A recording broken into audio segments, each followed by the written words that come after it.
સુરતમાં પર્વત પાટિયા સ્થિત રાજ ટેક્સટાઇલ માર્કેટમાં જે આગ લાગી હતી તેમાં મોડી રાત્રે 2 વાગ્યાની આસપાસ ફાયર બ્રિગેડને આગ પર નિયંત્રણ લાવવામાં સફળતા મળી।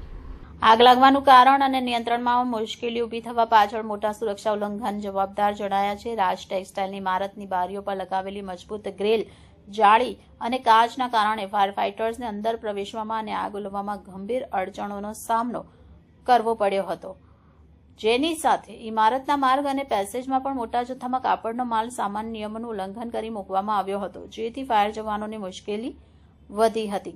ફાયર ઓફિસર્સના મતે આ 2 કારણ માથાનો દુખાવો સાબિત થયા છે। નોંધપાત્ર વાત એ છે કે શહેરની તમામ ટેક્સટાઇલ માર્કેટોને બારીઓમાં આવી જાળીઓ ન લગાડવા બાબતે અગાઉ ચેતવણી નોટિસ પણ જારી કરવામાં આવી હતી, પરંતુ ઘણા વેપારીઓએ તેનું પાલન નથી કર્યું। આગને નિયંત્રણમાં લેતી વખતે એક અન્ય મુશ્કેલી એ હતી કે 70 મીટરની ફાયર લાઇટ સંકળાણ અને અવરોધોના કારણે ઘટના સ્થળ અંદર પ્રવેશી શકી નહીં અને આ બાબતની તપાસ ફાયર વિભાગ દ્વારા કરવામાં આવશે। સત્તાવાર સૂત્રોના જણાવ્યા મુજબ આગ લાગવાનું કારણ અને સુરક્ષા નિયમોના ગંભીર ઉલ્લંઘનોની તપાસ શરૂ કરવામાં આવી છે। ઘટનામાં હજી કોઈ જાનહાનિની માહિતી મળી નથી।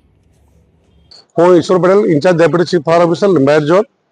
ગઈકાલે સવારે 7:14 કલાકે ફાયર કંટ્રોલને રાજ ટેક્સટાઇલ માર્કેટ પર્વત પાટિયા વિસ્તારમાં આગ લાગવાની કોલ મળેલ। ઘટનાસ્થળે અધિકારી કર્મચારીઓ પહોંચતા આગનું સ્વરૂપ મોટું હોય, લિફ્ટના ભાગેથી આગ પસરી અને ઉપરના ટેરેસના ભાગે ગઈ હતી। આગનું સ્વરૂપ મોટું હોય, મેજર કોલ જાહેર કરી સુરત ફાયર બ્રિગેડની 30 થી 32 વ્હીકલો અને 150 જેટલા અધિકારી કર્મચારીઓ ઘટનાસ્થળ પર પહોંચી અને આગને કંટ્રોલ લેવાની કામગીરી હાથ ધરેલ।